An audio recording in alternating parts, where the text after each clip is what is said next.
말씀 봅니다. 마태복음 20장 1절에서 16절까지의 말씀.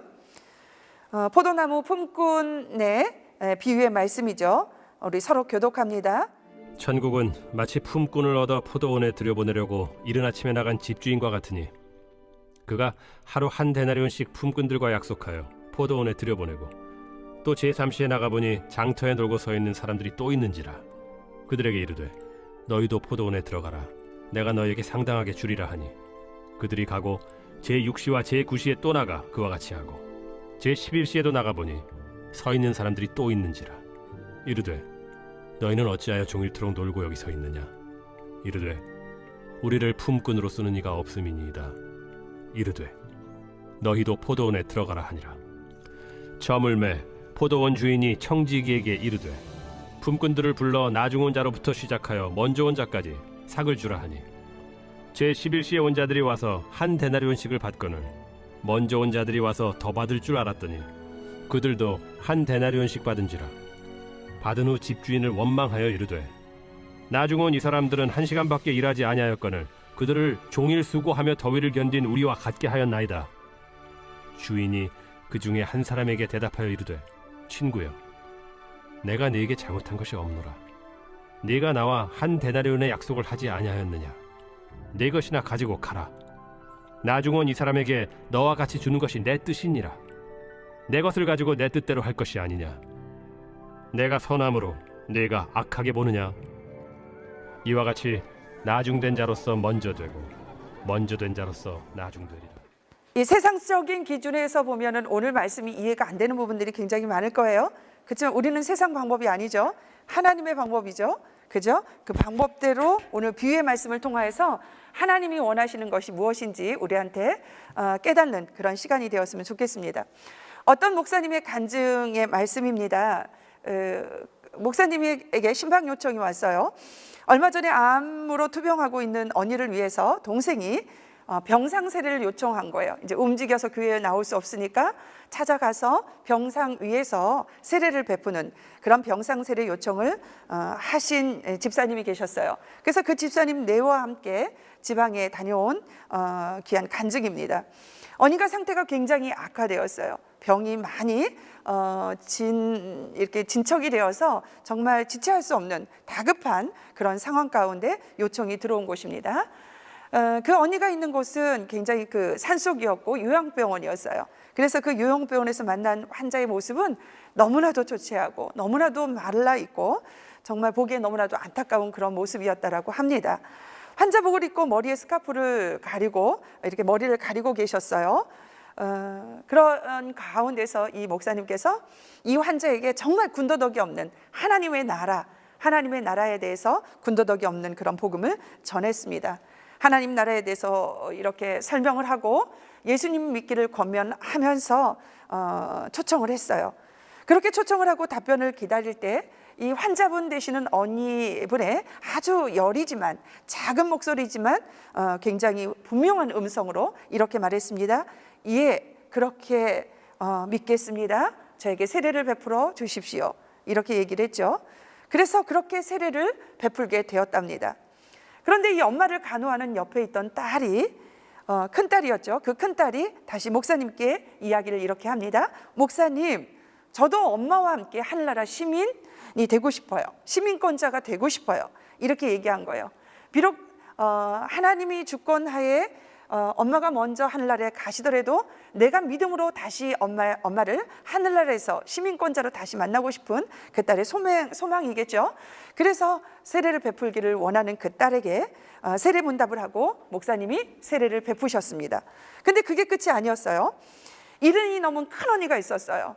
그 아픈 언니, 둘째 언니 말고 큰 언니가 있었는데 이른이 넘은 큰 언니가 아픈 그 작은 동생과 함께 조카가 세례받는 모습을 보고 자기는 30년간 복음을 들었지만 믿어지지가 않았던 거예요. 그런데 그 순간에 30년간 들은 복음이 갑자기 믿어지기 시작한 것입니다. 그리고 그 큰언니도 그 자리에서 나도 세례를 받고 싶습니다 라고 요청을 해서 정말 큰언니, 그리고 그 아픈 환자의 언니, 그리고 또 그 병간호하던 딸까지 이렇게 세례를 베풀고 돌아왔다는 이야기의 간증입니다. 여러분, 하나님의 뜻은 굉장히 놀랍고 신비롭습니다. 누가 그렇게 될 줄 알았어요? 아무도 그렇게 얘기 안 하고 그냥 하나님 때를 기다리며 기도한 결과겠죠. 30년을 기다렸어요. 30년 동안 기도했던 기도의 제목입니다. 하나님은 우리를요, 천하보다 귀한 영혼이라 그래요. 천하하고도 바꿀 수 없는 한 생명이라고 하나님은 말씀하시죠.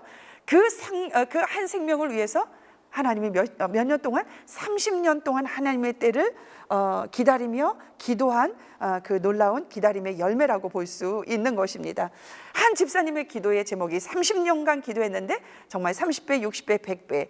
제가 여러분 이렇게 간증을 통해서 여러분들한테 소개를 하잖아요. 여러분들이 들었잖아요. 그리고 유튜브를 통해서 나가잖아요. 많은 영혼들이 이 또 간증을 듣고 도전을 받을 것입니다. 그래서 하나님의 마음을 깨닫게 될 것입니다.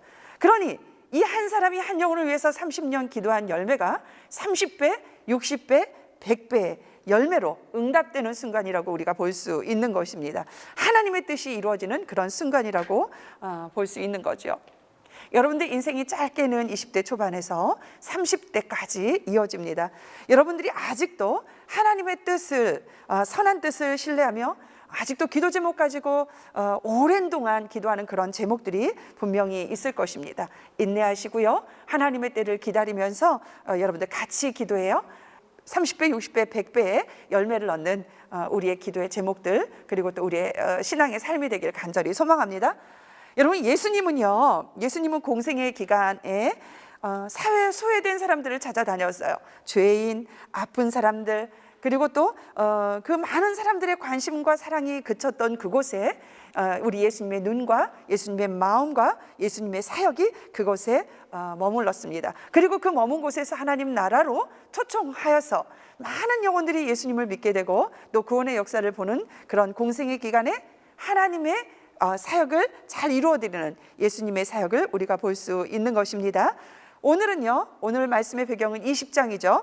20장은요 19장을 참고해서 더불어 예수님이 자기 계시를 보여주는 하나님이 어떤 마음을 갖고 있는지에 대한 계시를 보여주는 그런 말씀이라고 볼 수 있는 것이죠. 우리가 19장의 30절에 보면 우리가 굉장히 마음에 새기는 그런 말씀이 나옵니다. 그러나 먼저 된 자로서 나중되고 나중된 자로서 먼저 될 자가 많으니라 라는 말씀, 여러분 많이 성경 말씀에서 들었을 것입니다. 그리고 그 앞단락에는 부자 청년 얘기가 나와요. 부자 청년이 하나님을 잘 믿었어요. 하나님을 잘 믿으면서 십계명이나 모든 율법책도 잘 순종했어요. 이 사람이 그 예수님께 와가지고 영생에 대해서 물어보죠. 어떻게 해야지 하나님 나라에 갈 수 있습니까? 라고 물어볼 때 그 율법을 다 지키라. 그리고 십계명에 대한 내용도 얘기하죠. 그러면서 모든 것들을 다 지켰습니다. 나는 이것을 정말 잘 지켰습니다. 이렇게 얘기하는 그 부자 청년을 향해서 예수님이 너의 소유를 팔아서 가난한 자를 나눠주고 섬기라고 말씀하시죠. 그랬더니 부자 청년이 어떻게 하고 돌아가요? 얼굴에 근심을 가지고 그냥 되돌아가는 사건이 19장 사건에 나옵니다. 자기 재산이, 제가 뭐라 그랬어요? 부자 청년이라고 그랬죠. 재산이 많기에 그 재산을 팔아서 가난한 자를 돌볼 수 없는 거예요. 이분은요 신앙을 어떻게 세운 거예요? 진정한 사랑은 거기서 나오는 거죠. 그죠? 내가 갖고 있는 모든 것들을 아낌없이 내어주는 예수님의 사랑, 그 사랑을 원하는 거죠. 근심이 되어서 돌아갔다는 그 내용과 또 그 이후에 베드로의 보상에 대해서 나와요. 모든 것들을 다 버리고 예수님을 따랐던 우리들의 보상은 뭡니까? 라고 물어보는 내용이 19장의 말씀에 나오는 것입니다.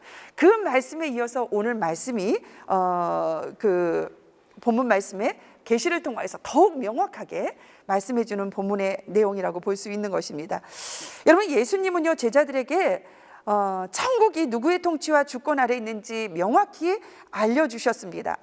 당시 유대인들은요 선민 사상이 대단했어요. 자기네만이 하나님의 백성이라고 생각을 했죠. 그래서 당시 유대인들은요 천국에 대한 기득권, 이거는 하나님의 백성으로서 천국은 마치 우리 거야 라고 하는 그런 선민 백성에 쌓여 있어서 이 선민 백성, 이 선민 사상이요 결국 모든 복음을 확산시키는데 굉장히 많은 장벽이 되었다라는 것, 우리가 성경 말씀을 통해서도 볼 수 있고 그들의 삶을 통해서도 우리가 알 수 있는 내용이라고 볼 수 있습니다. 실제 예루살렘 유대인으로부터 시작된 교회가 이방 세계에 널리 펴질 때 유대인 성도와 이방인 성도 사이에 갈등이 있었어요. 그리고 유대인들의 이 기독권 의식이, 이 선민 백성이라는 그 사상이 굉장히 복음 전파에 신약 성경에 많이 방해 요인이 되는 것, 장벽이 되는 것을 우리가 성경을 통해서 볼 수 있습니다. 복음은 확산성이 있는 거예요. 온 유대와 사마리아 땅끝까지 이르러 복음을 전하는 게 하나님의 계획이시거든요. 그런데 이 예루살렘에 있는 유대인들은 한정져서 자기네만 기득권이 있다라고 생각하는 것 때문에 복음의 문이 많이 닫히는 경우들을 우리가 볼 수 있는 것입니다. 로마서 3장 22절에 보면 곧 예수 그리스도를 믿음으로 말미암아 모든 믿는 자에게 미치는 하나님의 의인이 차별이 없느니라. 하나님은 차별이 없으셔요. 하나님의 의와 뜻은 차별이 없으십니다. 그래서 구원은요, 모든 곳에 열려 있는 거예요. 그러면서 그 말씀과 같이 예수님은 이방인이나 그리고 또 유대인이나 모든 자에게 차별이 없었던 것입니다. 예수님은 포도원 주인 비유를 통해서 천국은 인간의 노력이나 인간의 선행이 아닌 주권, 하나님의 부르심, 그 주권에 의한 것이라고 다시 한번 그 비유의 말씀을 통해서 우리에게 말씀하고 있는 것입니다. 여러분, 천국에 대한 그 유대인들의 그 오해, 자기네만 갖고 있다는 그 오해, 그리고 또 이 제자들의 무지, 천국에 대해서 잘 알지 못했어요. 율법주의자로 있다가 예수님을 만났으니 잘 알 턱이 없죠. 그 예수님을 만난 다음에 정말 성령을 통해서 모든 것들을 깨닫게 하는 그런 하나님의 뜻이 있었기에 망정이지, 그렇지 않을 때에는 유대인들의 이 오해와 그리고 또 제자들이 천국에 대한 그 무지 때문에 예수님은 이 기회를 통해서 바로 잡아주시려고 구원은 믿는 자에게 주시는 하나님의 선물이다 라는 게 오늘 본문 말씀의 배경이라고 볼 수 있는 것입니다. 여러분, 에베소서 2장 8절에 보면 너희는 그 은혜에 의하여 믿음으로 말미암아 구원을 받았으니 이렇게 기록되어 있어요. 다시 한번 말씀드리지만 우리의 선함과 착함, 여러분들 우리 천주교하고 기독교하고 차이가 거기에 좀 있어요. 그죠? 구원은 오직 예수 그리스도밖에 안 되는 것. 그죠? 그 예수 그리스도만이 우리의 구원주라는 것, 우리 기독교의 확실한 진리의 복음입니다. 그게 좀 차이가 있어요. 그리고 그들은 성모 마리아냐 베드로나 뭐 이런 제자들을 통해서도 구원에 있다라고 얘기하죠. 그러면서 동시에 선함과 착함을 굉장히 많이 강조를 합니다. 예, 그래서 그 행위로 인해서 구원을 받는 거로 얘기하지만 절대 우리는 그렇지 않다는 것.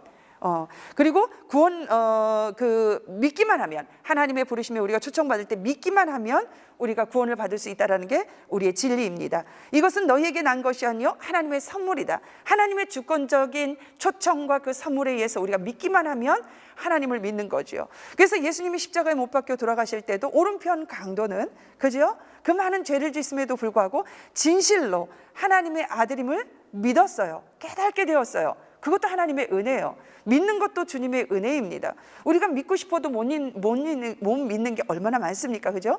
믿음도 하나님이 주시는 거예요. 그래서 하나님의 주권적인 선물이고 은혜고 역사라고 우리는 이야기하는 것입니다. 오늘 1절에서 7절 말씀에 보면 포도원 주인은 일꾼들에게 얼마의 품삯을 약속했어요. 그리고 주인이 풀금들을 데려오는 시각이 각각 달랐어요. 여기에 굉장히 오묘한 하나님의 섭리가 그 안에 있는 것입니다.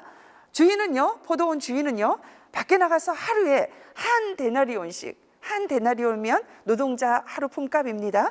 한 데나리온씩 품금들과 약속하고 포도원에 들여보내는 것이에요. 그런데 주인은요, 이른 아침에 갑니다. 오전 9시에 가고, 그리고 또 정오에 가고, 오후 3시에 가고, 6시 일을 마치기 1시간 전 오후 5시에도 길에 나가서 이렇게 품금들을 포도원으로 들여보내는 그런 일들을 합니다. 여러분, 예수님이 포도원 품꾼 비유를 들어 말씀하신 이유는요, 19장에 베드로가 자기 제자들의 보상에 대해서 물어봤을 때 그 질문 때문에 지금 이어서 예수님이 이 포도원 비유의 말씀을 지금 내놓으신 것입니다. 그때까지만 해도 제자들은 세상의 논리였어요. 세상의 방법이었어요. 10시간 일하면 10시간 그러니까 천국에 대한 비밀에 대한 비유의 말씀인지 모르니까 세상의 기준의 일꾼들의 품삯에 대해서 이성적으로 자기들이 경험한 방법대로 보상을 요구했던 것이죠. 그래서 제자들은 세상과 다른 역설적인 시선, 자기중심적 시선에서 벗어나서 하나님 시선으로 영혼도 바라보고 환경도 바라보고 그리고 또 모든 사역도 바라보고 예배도 바라봐야 되는 것입니다. 그런데 그렇게 하지 않았을 때 하나님 나라는 도대체 이해할 수 없는 그런 곳인 거예요. 그리고 더불어 그 하나님 나라의 이해와 동참할 수 없는 것입니다. 이에 베드로가 대답하여 이르되 보소서 우리가 모든 것을 버리고 주를 따라 싸운데 그런즉 우리가 무엇을 얻으리까? 지금 이렇게 얘기하는 거예요. 19장 끝에쯤에 예수님께 이렇게 말합니다. 베드로의 이 질문에는요 특별한 보상을 바라는 그 마음이 있어요. 처자식도 버리고 우리의 모든 어부였으니까 배도 버리고 모든 삶의 터전을 버리고 우리가 지금 예수님을 따라서 지금 이렇게 다니는데 결국 우리가 무엇을 얻겠나이까? 라고 이야기를 하는 거죠. 예수님을 정치적 그리고 또 경제적 메시아 또 로마 속국에서 세상을 지배할 정치적인 메시아로 알았던 그들이었기 때문에 이렇게 얘기할 수밖에 없는 것입니다. 그러면서 너는 우편에 나는 좌편에 예수님이 통치할 그 세상을 위해서 꿈을 꾸고 있는 그 모습을 우리가 볼 수 있는 거죠. 여러분들 오늘 말씀 20장 1절 전반부에 왜냐하면 또는 그러므로라고 해석할 수 있는 헬라어 가르를 우리가 볼 수 있습니다. 예수님이 베드로와 같은 마음을 가진 이들을 향해서 설명하기 위하여 접속사를 쓴 내용이라고 볼 수 있습니다. 다시 말해서 포도원 품꾼 비유는요 19장 30절에 그러나 먼저 된 자로서 나중되고 나중된 자로서 먼저 될 자가 많으니라 라고 말씀하신 그 말씀에 대한 설명으로 주어진 말씀인 것입니다. 여러분 포도원은요 천국이에요. 우리가 비유의 말씀에서 포도원은 천국입니다. 천국과 동일시 되는 것이에요. 근데 그 포도원은요 이른 아침에 나가 하루에 한 데나리온의 품꾼들을 부릅니다. 제3시에도 제6시에도 성경에 부르니까 일이 끝나기 1시간 전인 제11시에도 나가서 품꾼을 불었던 것을 우리가 읽었습니다. 아까 말씀드린 대로 우리나라의 시간에 비추어 보면 오전 9시에도 정오에도 오후 3시에도 그리고 또 오후 5시에도 이렇게 자주 나가서 품꾼들을 불렀다라는 거죠. 이것은 이른 아침부터 쉬지 않고 포도원의 주인 되신 하나님께서 많은 영혼들을 부르셨다라는 것을 상징하기 위한 내용인 것입니다. 포도원 주인이 누구라 그랬어요? 하나님이라 그랬어요. 그리고 포도원은요 천국이라고 말씀드렸습니다. 주인인 하나님이 품꾼을 부르는 이유는요 일을 시키려고 그래요? 그렇지 않습니다. 포도원 주인의 품 안에서 포도원이 천국이랬죠. 그 천국 안으로 들이기 위한 하나님의 신실하심, 하나님의 일하심을 표현하고 싶은 그 구절이라고 볼 수 있는 거예요. 이때 먼저 부름받은 자도 있고 나중 부름받은 자도 있어요. 아침 9시에 부른 자도 분명히 있어요. 12시에 부른 자도 있어요. 3시에 부른 자도 있어요. 5시에 부름받은 자도 분명히 있습니다. 그리고 그들을 향하여서 최고의 보상을 해줬어요. 그게 무엇입니까? 우리가 빗대어서 얘기한 것은 한 데나리온이지만 결국 포도원은 천국이기 때문에 천국에 들어가는 그 보상으로 순종하여 온 자들에게 들어갈 수 있는 은혜를 입은 것입니다. 여러분 주님이 먼저 부르신 사람도 있고 나중 부르신 사람도 있음을 안다면 우리가 오늘 비유의 말씀에서 내가 어떤 태도로 복음을 전하거나 신앙생활을 해야 되는지 깨닫는 영이 여러분 안에 있기를 간절히 소망합니다. 여러분 우주 만물을 창조하신 하나님이세요. 그리고 생명을 살게 하시는 그 하나님이신 것입니다. 그런데 아까 말씀드린 것처럼 쉬지 않고 나가서요. 쉬지 않고 나가서 하나님의 자녀된 백성들, 그 품꾼들을 부르시는 모습을 우리가 볼 수 있는 것이에요. 한순간도 쉬지 않으시고 창조 세계를 운행하신다는 그 사실을 깨달은 사람들은요. 내가 어떠한 상황에 있든지 어떠한 위기와 고난 가운데 있든지 어떤 어려움 속에 있든지 내가 강하고 담대할 수밖에 없는 그런 신앙의 자세가 우리 안에 있게 되는 것입니다. 여러분 이른 아침부터 저녁 늦은 시간까지 일꾼을 찾아 부르시는 하나님은요 우리의 주인이세요. 우리의 아버지세요. 우리의 하나님이세요. 전능하신 분이세요. 역사의 수레바퀴를 돌리시는 분이세요. 생사화복을 주관하시는 그분이 먼저 된 자로 부르시고 나중 된 자로 부르시고 끊임없이 쉬지 않고 우리를 부르시니 우리는 어떠한 환경 가운데도 강하고 담대하게 우리의 신앙을 지키며 복음을 전할 의무가 있는 것입니다.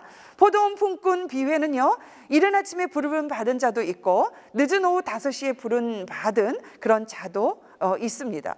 여러분, 이것은 성도가 천국 복음을 전하는 것을 포기하지 말아야 될 그런 이유를 우리에게 설명하고 있는 것입니다.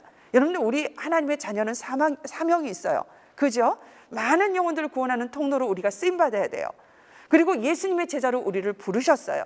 그렇기 때문에 이 천국에 대한 복음의 메시지, 이 포도원의 품꾼에 대한 그 비유의 말씀을 우리가 깨달은다 그러면 쉬지 않고 우리도 하나님의 형상대로 지음받은 하나님의 자녀로서 끊임없이 복음을 전해야 되는 것입니다.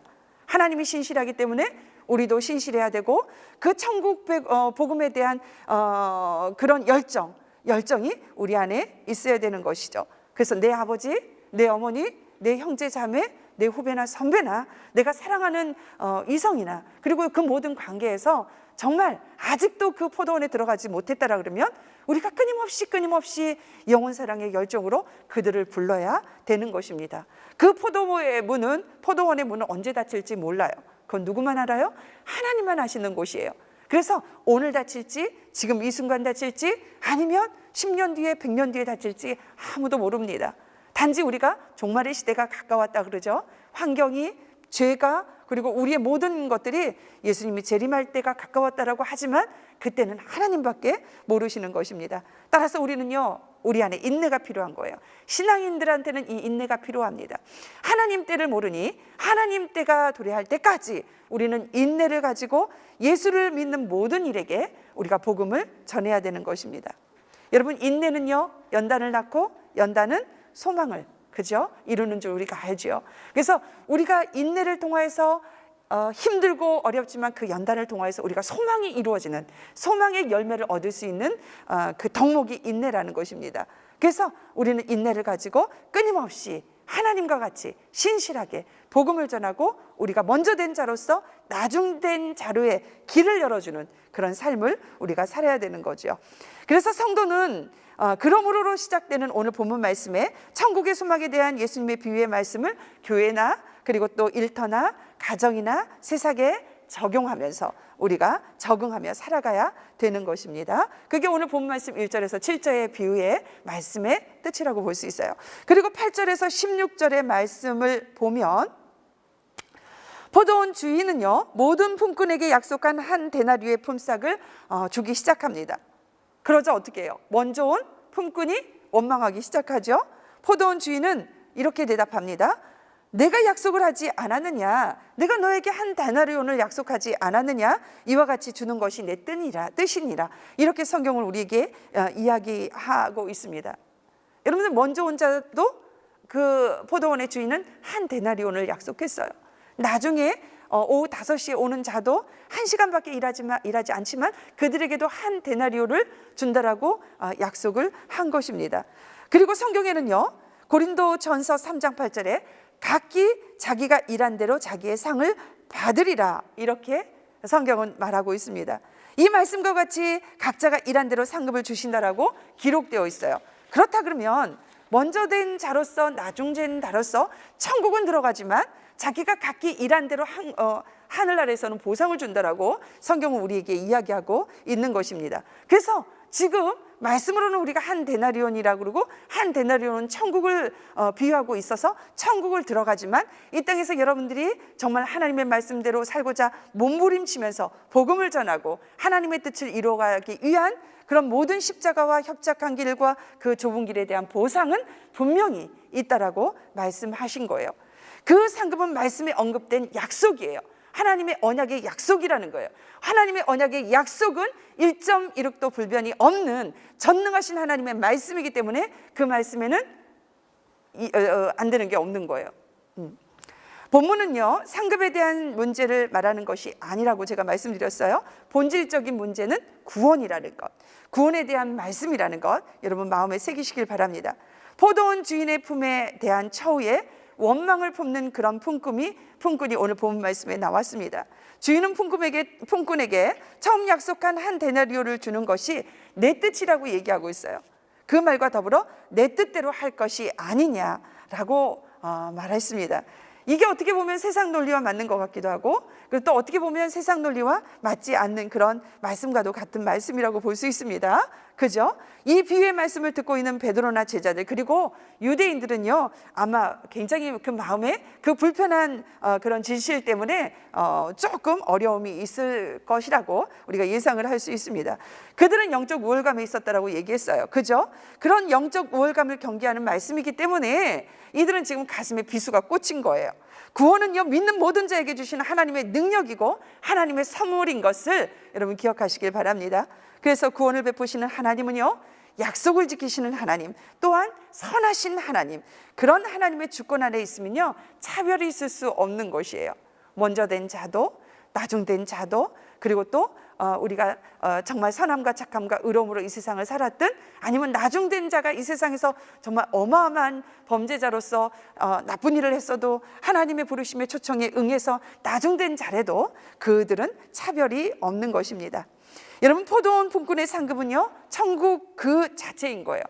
천국으로 들어갈 수 있는 그 구원의 문이 열렸다는 것 한 가지만으로도 우리는 어떤 감사하고도 비교할 수 없는 은혜가 우리 안에서 늘 넘쳐나야 되는 거예요. 그래서 제가 늘 말씀하지 않습니까? 여러분들 오면 구원의 은총에 대한 감격이 여러분 안에서 불과같이 일어나야 돼요. 거기에 대한 감사와 찬양, 그리고 존귀와 영광을 하나님께 올려드려야 되는 거예요. 그게 첫 번째 여러분들이 할 일이에요. 그래서 우리가 기도도 그런 하나님을 찬양하고, 한 주간 지은 죄를 토설하고, 우리가 기도와 간구를 하고 예수님의 이름으로 기도합니다라고 기도하지 않아요? 이게 여러분들을 와서 예배당에 와가지고 하나님 앞에 무릎 꿇고 기도할 기도의 제목들이에요. 먼저 그렇게 구원의 감격의 은총이 하나님의 찬양과 존귀로 영광으로 올려드려야 되는 것입니다. 그게 굉장히 중요한 것입니다. 천국 그 자체의 비유라는 것.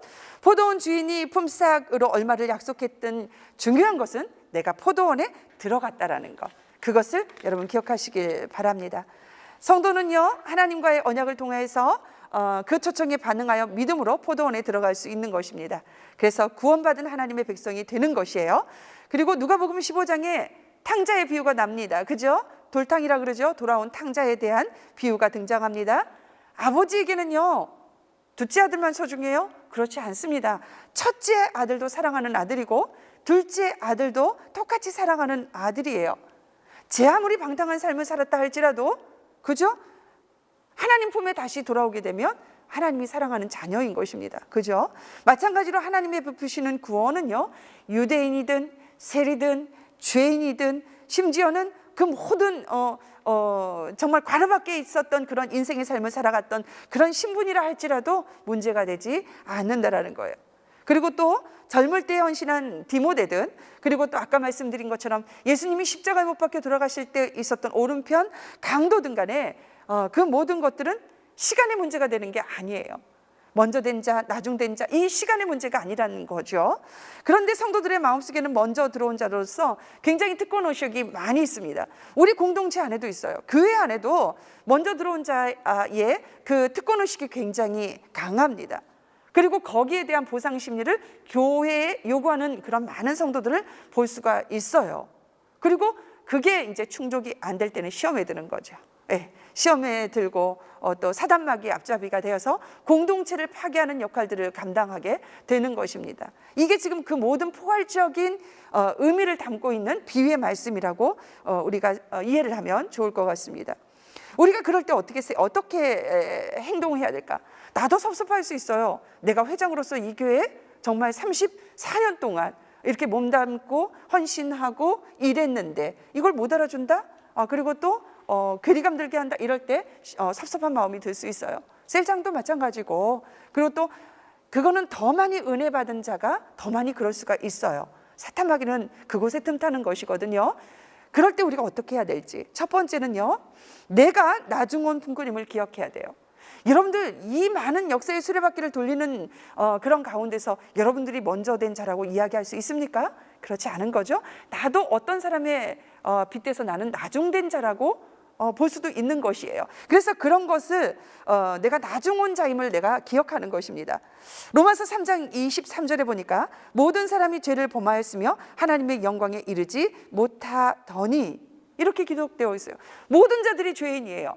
모든 자들이 하나님을 떠난 자들이었고 하나님을 배신한 자들이었습니다. 우리도 사탄 마귀의 자식이었다가 하나님의 부르심에 온 자들이에요. 그죠? 모든 자들이 죄를 범하였으며 하나님의 영광에 이르지 못하더니, 그런 자들이었는데 하나님이 우리를 택정하셔서 부르셔서 이 자리에 여러분들이 앉으신 거거든요.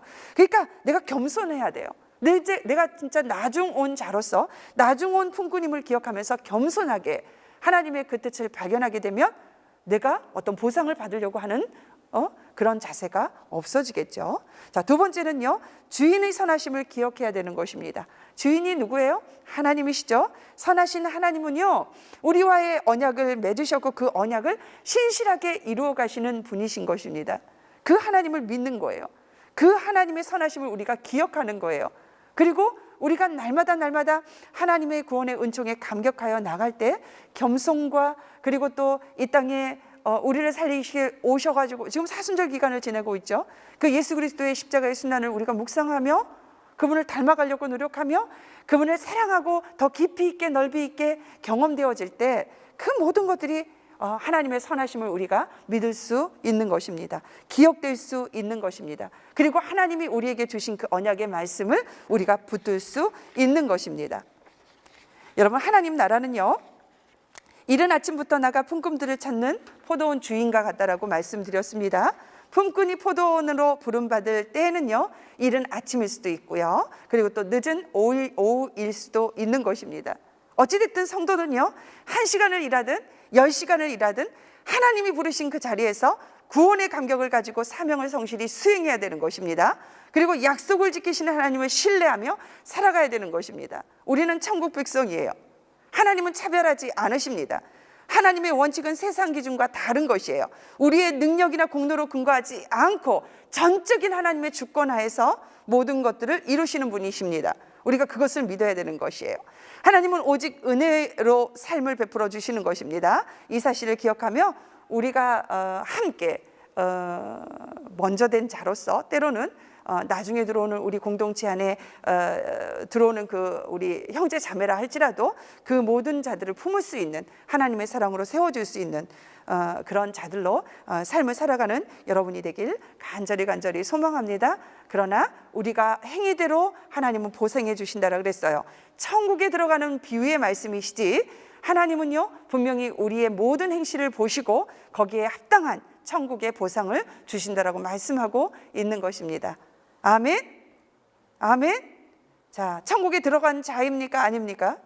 천국에 들어간 자죠. 우리는 하나님의 부르심에 믿음으로 반응하여 이 자리에 있는 것입니다. 우리는 천국에 들어간 자로서 이제 우리가 마땅히 해야 될 일들은 구원의 감격을 가지고 사명을 성실히 수행하고 약속을 지키시는 그 하나님을 신실하게 믿음으로 우리가 하나님의 일들을 감당하는 것입니다. 그게 우리의 본분이고 우리의 사역인 것입니다.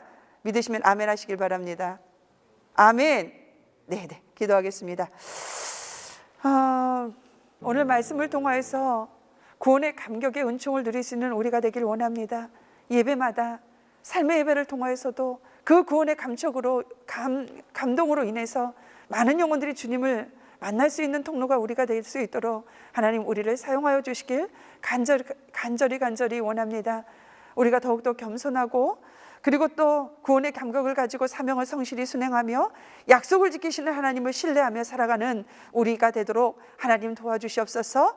하나님의 원칙대로 세상의 기준과 다르며 우리의 능력과 공로로 근거하지 않는 그 하나님의 주권적인 역사 앞에 이 자리에 함께하지 못한 영혼들도 불러주셔서 같이 누릴 수 있도록 하나님께서 우리를 이끌어 주시길 간절히 원합니다.